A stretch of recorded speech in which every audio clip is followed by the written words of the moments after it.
광주의 기초의원들이 연수를 간다며 해외 패키지 관광을 다녀왔습니다. 지방의원들의 외유성 해외 연수 실태 집중 보도합니다. 광주와 전남 7개 시군에 폭염주의보가 내려진 가운데 서움 지역은 오랜 가뭄에 농사를 포기할 정도로 속수무책입니다. 보수 정부의 문화정책 때문에 소외를 받아왔던 민족예술이 정권교체 이후 다시 활기를 띠고 있습니다. 광주 전남에서 1,034명을 뽑는 지방공무원 채용을 위한 필기시험이 내일 광주와 목포, 순천에서 치러집니다. 여러분 안녕하십니까? 광주의 한 기초의원들이 최근 해외 연수를 갔다 왔습니다. 그런데 내용을 살펴보니 말이 연수지 패키지 관광이나 다름없었습니다. 기초의원들의 외유성 연수. 이들의 여행비론 무려 2천만 원의 예산이 투입됐습니다. 먼저 송정근 기자입니다. 스페인의 대표 관광지인 스페인 광장과 가우디의 걸작들 앞에서 여유롭게 포즈를 취한 광주 서구의회 의원들. 모두 한가롭게 쉬고 있는 남프랑스 니스의 푸른 해변에 갔다가 주변국인 모나코 공국까지 방문합니다.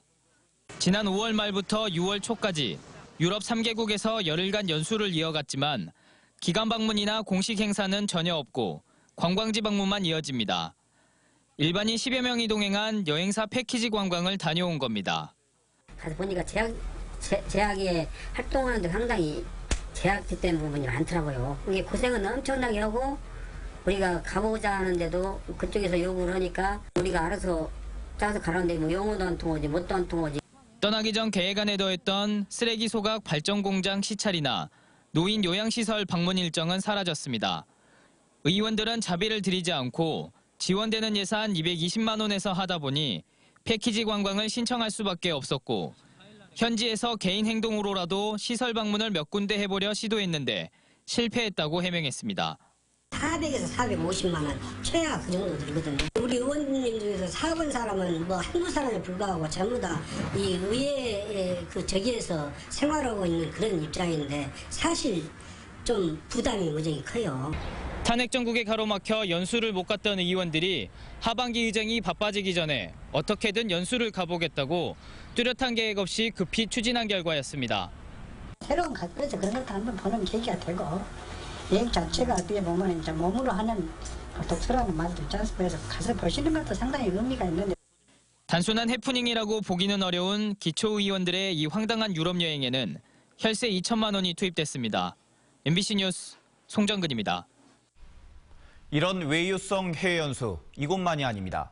실태를 점검해봤더니 단체로 휴양지를 방문해 시간을 보내거나 가고 싶은 장소에 연수 목적을 붙여 다녀오는 일이 부지기수였습니다. 김민정 기자입니다. 단체 관광객들과 함께 둘러보는 미국 3대 캐년의 풍광과 라스베가스의 한 빌딩에서 촬영한 야경. 지난 5월 광주의 한 기초의원이 연수를 간다며 유명 여행사의 미국 관광 패키지 상품에 홀로 참여한 겁니다. 의원들 사이에서도 개인이 홀로 패키지 관광을 가는 건 공적인 연수로 보기 힘들다는 반대 의견이 많았지만 연수는 강행됐습니다. 탄핵 정국과 AI로 어수선했던 올 초 전남도 의회 의원들은 상임위별로 아프리카, 하와이, 인도네시아 발리를 차례로 다녀왔습니다. 다문화 교육이나 인권정책 벤치마킹 등 뜬금없는 명목에 세계 일주 하냐는 비난까지 들끓었습니다. 광주의 다른 기초의회 의원들도 최근 휴양지인 태국 방콕과 파타야 등 주요 관광지를 다녀온 뒤 선진 정책을 시찰했다는 명목을 댔습니다. 지방의회에서 가장 금기시됐던 게 그 휴양지 관광지입니다. 근데 저는 이렇게 생각하겠습니다. 의원생활 11년째지만 한 번도 가보지 못했던 곳, 그리고 우리 광주시와 북구가 관광자원을 유치하기 위해서 민선 6기 3년간 광주 5개 기초의회 사례를 전체 분석한 결과 관광 일정 일색이거나 단순 시찰을 하겠다며 휴양지에 간 경우는 전체 31건 가운데 17건으로 54%에 달했습니다. 2건 중 1건이 넘는 수치입니다. 이를 위해 투입됐던 예산은 지난 3년간 총 5억 원이 넘습니다. MBC 뉴스 김민정입니다. 이철성 경찰청장이 경찰 물대포에 맞은 뒤 숨진 고 백남기 농민 사건에 대해 공식 사과했습니다. 이 청장은 오늘 민중 총궐기 집회 과정에서 유명을 달리한 고 백남기 농민과 유가족분들께 깊은 애도와 함께 진심 어린 사과의 말씀을 드린다고 말했습니다. 이 청장은 앞으로 경찰은 일반 집회 시위 현장에 살수차를 배치하지 않고 사용 요건도 최대한 엄격히 제한하겠다고 덧붙였습니다. 경찰 총수가 이 사건과 관련해 경찰 조직을 대표해 공식 사과한 것은 백 씨가 물대포에 맞은 지 1년 7개월 만입니다. 올 들어 두 번째 폭염주의보가 발효된 가운데 당분간 불볕더위가 기승을 부리겠습니다. 오늘 오전 11시를 기해 광주를 비롯해 나주와 담양 등 전남 7개 시군에 폭염주의보가 발효된 가운데 광주는 낮 최고 기온이 33.9도까지 치솟았습니다. 기상청은 내일도 광주가 33도로 예상되는 등 다음 주 후반까지 때이른 불볕더위가 이어지겠다고 예보했습니다. 한편 대기 불안정으로 오늘 밤엔 동부 내륙을 중심으로 5mm 안팎의 천둥과 번개를 동반한 소나기가 내리겠습니다. 오랜 가뭄에 멀쩡한 논을 찾아보기 힘든 섬마을이 있습니다. 대책이라곤 비를 기다리며 물을 가두기 위한 수로를 더욱 깊이 파는 게 전부인데 파낸 흙을 둘 곳이 없어 논을 밭으로 바꾸는 웃지 못할 상황까지 벌어지고 있습니다. 박영훈 기자입니다. 여의도 6배 크기 면적에 1,100여 명이 살고 있는 전남의 한 섬마을입니다.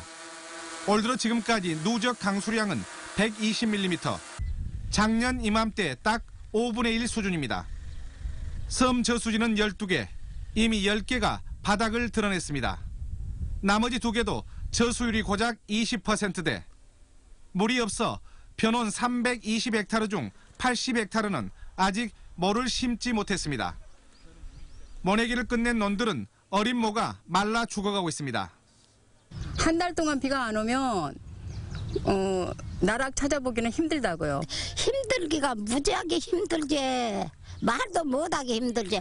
몇 달이요. 수량이 달려 관정도 팔 수 없습니다. 100길로 30여 분 걸리는 육지에서 그 많은 물을 나를 수도 없습니다. 긴급 예산으로 할 수 있는 유일한 가뭄 대책은 비를 기다리며 수로를 더 깊이 파는 것뿐. 빗물을 가두기 위해 최대 폭 10m인 수로를 기존보다 2m 이상 깊게 파고 있습니다.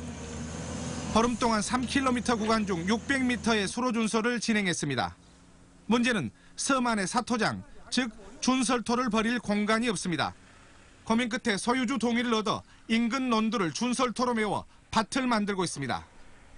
이렇게 만들어진 밭들이 벌써 3개, 축구장 면적보다 큰 밭들이 새로 생겨났습니다.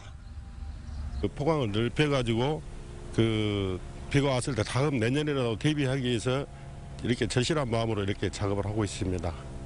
앞으로 한 달 안에 최소 100mm 이상의 비가 와야 일부 농사라도 겨우 가능한 상황.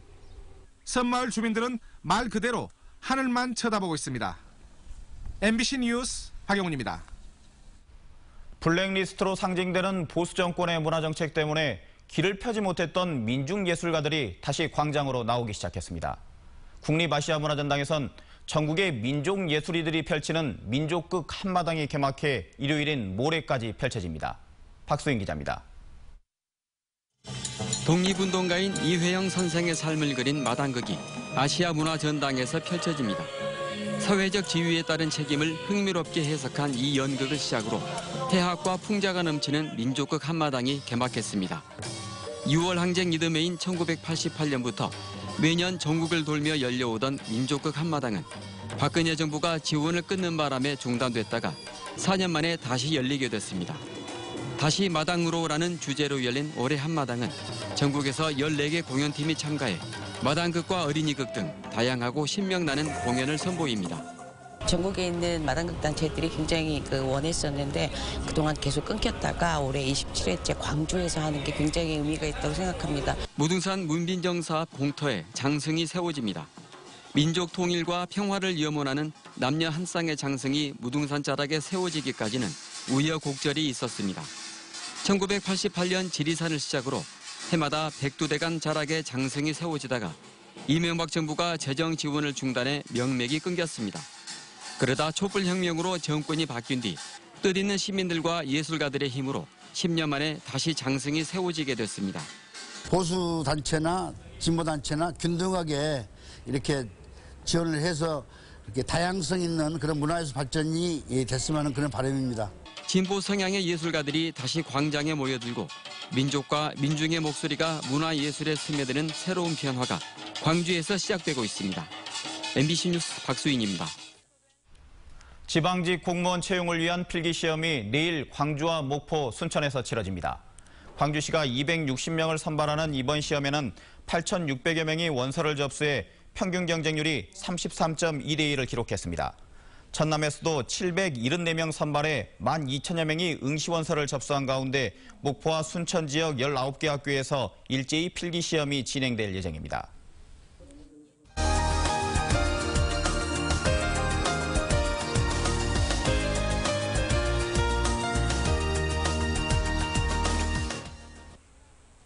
산과 강이 이어지는 곡성은 멈춰선 곳마다 아름다운 풍경을 만날 수 있는데요. 전라도 기행, 오늘은 여유롭게 자연을 벗삼을 수 있는 곡성으로 안내합니다. 이미지 뉴스 리포터입니다. 사람 키를 훌쩍 넘는 도깨비가 입구를 지키고 곳곳에 숨은 1000마리의 도깨비가 방문객을 맞이하는 도깨비 마을. 옛날 효자로 소문났던 마천목 장군이 도깨비 대장을 사로잡았다가 내기를 하고 풀어줬다는 곳입니다. 거래를 하죠. 좋다 그러면은 저기다 뚝을 쌓아주면은 대장을 돌려주겠다 해가지고 바로 여기 그림처럼 도깨비들이 하룻밤 만에 살을 쌌죠. 독살. 이 독살을 쌓아서 부모님한테 효도를 했다는 이야기가 바로 이 도깨비 살 이야기예요. 도깨비 인형극과 전시관도 마련돼 있어 다양한 도깨비 이야기를 들을 수 있는데요. 2km에 달하는 산책길과 숲 체험원도 겸하고 있어 아이들과 뛰어놀기 좋습니다. 산과 강이 함께 이어지는 길을 달리다 보면 국도 17호선과 만납니다. 옛 기찻길과 섬진강, 산새가 어우러져 아름다운 길로 소문이 자자한데요. 자동차 드라이브뿐만 아니라 레일바이크, 증기기관차 등을 이용해 다양하게 즐길 수 있습니다. 마을 이름을 따서 침실습지로 불리는 이곳은 섬진강의 무릉도원으로 불립니다. 이른 아침과 노을질 무렵 물안개가 특히 유명한데요. 환경적 보존 가치가 높아 작년 11월에는 국가습지보호구역으로 지정됐습니다.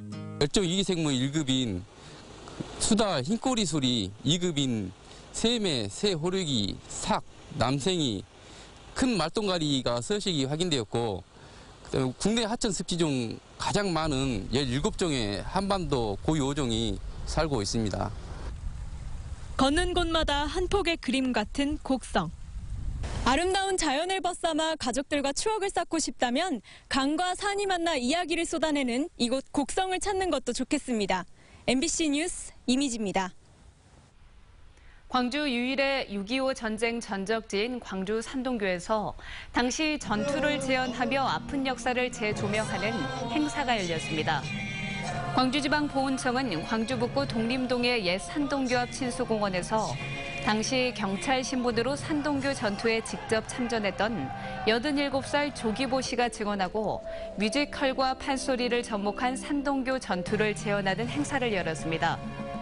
옛 산동교는 6.25 전쟁 당시 군경 합동부대가 산동교를 폭파하고 북한군과 치열한 전투를 벌였던 곳입니다.